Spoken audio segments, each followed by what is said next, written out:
할렐루야. 함께 묵상한 말씀을 통해서 우리가 구할 한 가지라는 제목으로 말씀을 나누도록 하겠습니다. 한 가지의 소원을 말하라 라고 하면 쉽게 말하지 못합니다. 그 이유는 내가 바라는 것이 한 가지가 아니라 10가지, 50가지, 100가지가 되어지는 인생의 삶을 살고 있기 때문입니다. 한 번은 조용히 목사님께서 수요 예배 때 말씀을 전하시고 난 뒤에 마지막 축복 기도를 해주시기 전에 대언 기도를 하시더라고요. 대언 기도를 하시면서 뭐라고 말씀하시냐면, 이 자리에 온 성도들 소원을 말해라.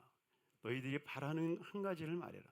그 한 가지를 내가 반드시 이루어 주리라. 그래서 그 대언의 말씀이 이루어졌을 때 제 마음 가운데 순간 얼마나 당황했는지 몰라요. 한 가지, 두 가지면 안 될까? 세 가지 했으면 참 좋았을 텐데, 이런 마음이 들었어요. 한 가지? 정말 한 가지를 뭘 구할까? 쉽게 고백하지 못했던 나의 모습을 보면 참 부끄럽게 그지없었습니다. 그런데 오늘 본문에 보니까 다윗은 이렇게 고백을 합니다. 야훼께 바라는 한 가지 일, 그것을 구하리니. 다윗은 하나님을 향하여서 나는 한 가지를 고백한다라고 말합니다. 과연 다윗이 고백한 이 한 가지가 무엇이며 그 한 가지가 무엇을 이루어내는지 오늘 그 은혜를 나누려고 하는데요. 첫 번째는 나의 모든 것 중에 하나임을 말씀하고 있는 겁니다. 다윗은 모든 것 중에 하나를 구하는 게 아니라 오직 한 가지 일을 구한다라고 말씀하고 있습니다. 여러분, 많은 것 중에 한 가지와 오직 한 가지를 구하는 것은 다른 것이라는 겁니다. 세계적인 투자자인 캐리 켈러가 원싱이라고 하는 책을 지었는데, 그 책에 보면 인생을 두 가지의 모습으로 나타내고 있습니다. 하나는 마치 두더지 게임과 같다. 두더지 게임을 하는 인생들이 있다. 그런데 알고 보니 인생이라고 하는 것은 두더지 게임이 아니라 마치 도미노 게임과 같더라는 거예요. 그 도미노 게임이 어떻습니까? 도미노 게임을 아시지 않습니까? 맨 앞에 하나만 탁 건드는 거예요.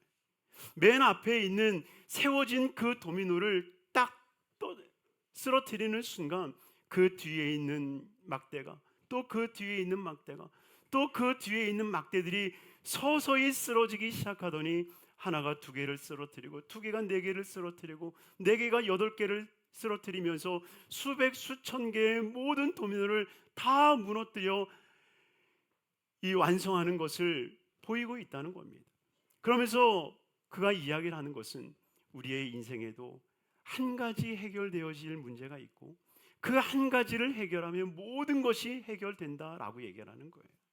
사랑하는 성도님들이요, 우리의 신앙이 그렇지 않습니까? 우리의 신앙은 모든 것 중에 하나를 얻기 위해 예수를 믿는 게 아니라 모든 것 대신 예수를 얻기 위하여 신앙의 삶을 이루어나가는 줄로 믿습니다. 그러기에 두 번째로 나의 전부가 되시는 예수 그리스도, 그분을 주목하고 발견할 수 있는 삶이 되어야 된다는 거예요. 만문주의자들은 돈이면 이 세상에서 모든 것을 할 수 있다라고 얘기를 합니다. 그래서 돈이 모든 절대 권력으로 생각하는 거예요. 권력주의자도 마찬가지시죠. 권력을 쥐면 모든 것을 힘으로 지배할 수 있다라고 생각을 합니다. 그러나 결코 그렇지 않습니다. 힘이 있었던 로마도 무너지고, 독일도 무너지고, 러시아도 무너지고, 여러분이요, 오직 우리가 추구해야 될 것이 있으면 그것은 바로 예수 그리스도이신 줄로 믿습니다. 왜냐하면 예수 그리스도는 모든 것의 모든 것이 되시는 분이기 때문입니다. 예수님으로 이 세상이 존재했기 때문입니다. 요한복음 1장 3절에 나와 있는 것처럼 만물이 그로 말미암아 지은 바 되었으니 지은 것이 하나도 그가 없이 된 것이 없느니라. 할렐루야. 주님이 없이는 되어진 것이 없다는 거예요. 그러니 주님을 우리가 소유한다면 모든 것을 소유하게 됨을 기억하시길 바랍니다. 그래서 주님을 얻으면 모든 것을 얻은 것이지만 주님을 잃으면 모든 것을 잃게 되어지는 것입니다. 여러분, 실상 독일에 가보니까 독일의 신앙이 무너진 이유는 많은 것 중에 하나가 하나님인 거예요. 많은 것 중에 하나가 예수인 거예요. 많은 것 중에 하나가 교회고요. 많은 것 중에 하나가 예배에 지나지 않더라고요. 그러니 마치 많은 것 중에 그냥 예배 하나 택하고 예수님 택하고 하나님 택하는 것이 그들의 신앙이 되어버렸다는 거예요. 그러나 사랑하는 성도님들이요, 우리의 신앙은 모든 것 중에 하나를 택하는 게 아니라 오직 한 분 대신 예수 그리스도를 택하는 삶인 줄로 믿습니다.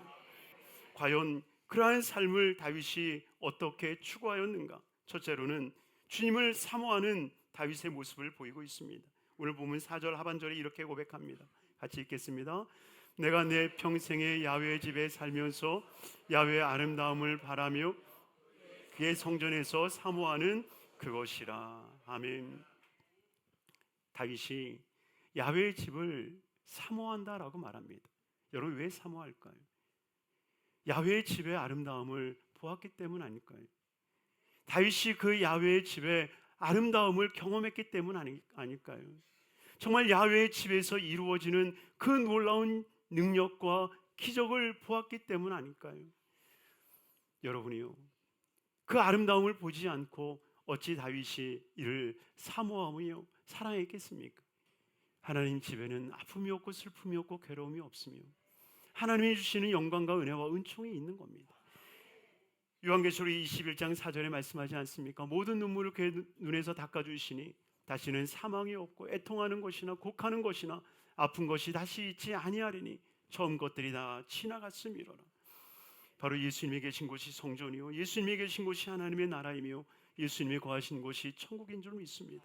그러니 30시편 34편 8절에 말씀하고 있는 것처럼 너희는 야훼의 선하심을 맛보아 알지어다. 그에게 피하는 자는 복이 있도다. 그러니 우리는 진정 하나님의 집의 아름다움을 보는 자가 되어야 될 것이요, 또한 그러기에 그 주님의 집을 사모하는 삶이 되시기를 주님의 이름으로 축원합니다.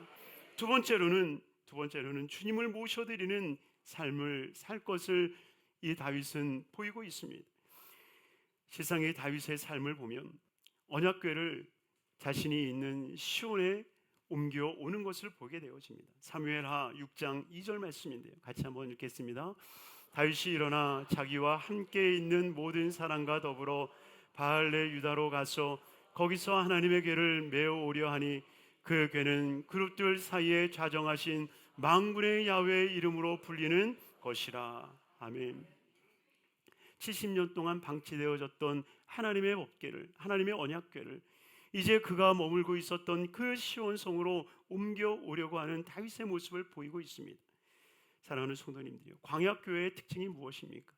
우리가 지난 시간까지 하나님의 성막에 대한 이야기를 나눌 때에 지성소와 성소에 대해서 나눴고, 그리고 그것을 두른 그 휘장에 대한 이야기를 나누었습니다. 다음 주부터는 이제 성전뜰과 성전뜰을 두르고 있는 그 장막에 대한 이야기를 나눌 건데요, 여러분, 이 광야에서 하나님이 지으라고 말씀하였던 이 성막의 특징 한 가지가 있습니다.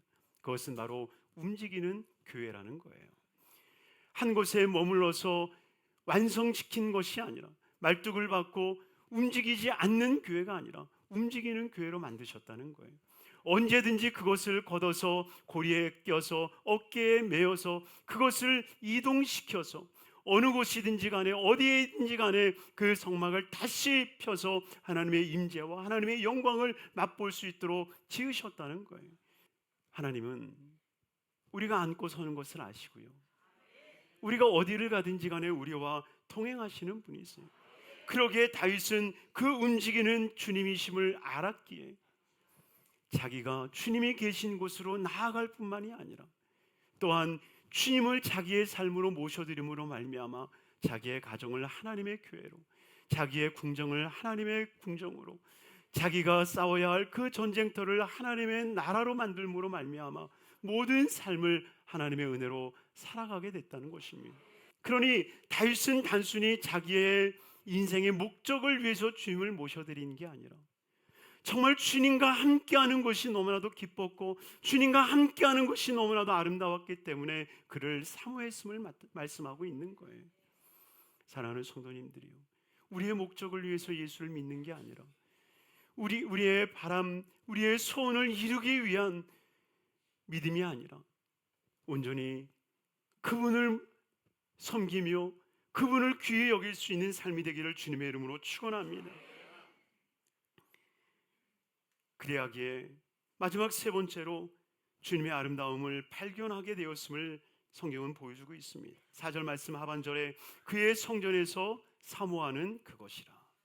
여러분, 사모한다라고 하는 바카르라고 하는 이 단어가 에스겔에서는 이렇게 사용이 돼요. 34장 11절에 보면 주 야훼께서 이같이 말씀하시니라.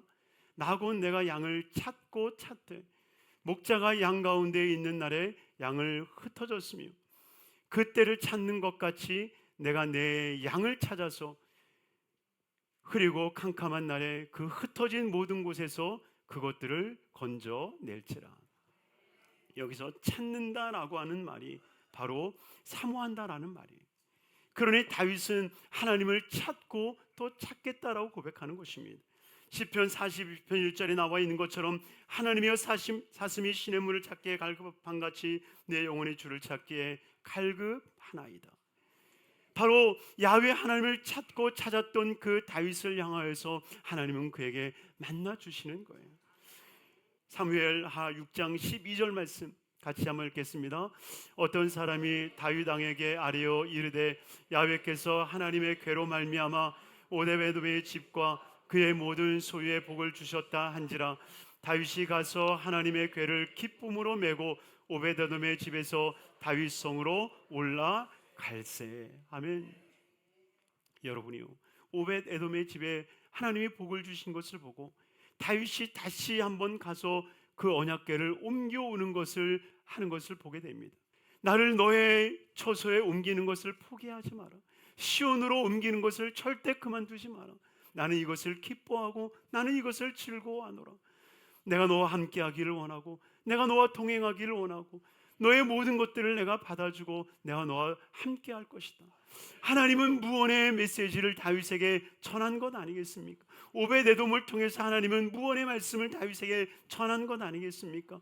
바로 그 말을 들었던 다윗이 그 하나님의 언약궤에 옮기기를 기뻐하는 모습이 그 뒤에 성경에 나오고 있다는 것입니다.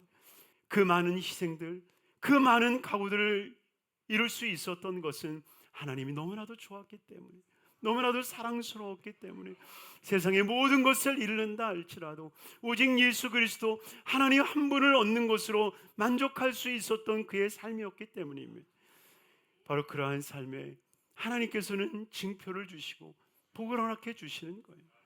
잠언서 8장 17절에 말씀하고 있는 것처럼 나를 사랑하는 자들이 나의 사랑을 입으며 나를 간절히 찾는 자가 나를 만날 것이니라. 바로 주님을 사모하는 그 하나님의 성전을 사모하고 그의 아름다움을 사모하는 그를 향해서 하나님은 놀라운 역사를 허락해 주십니다.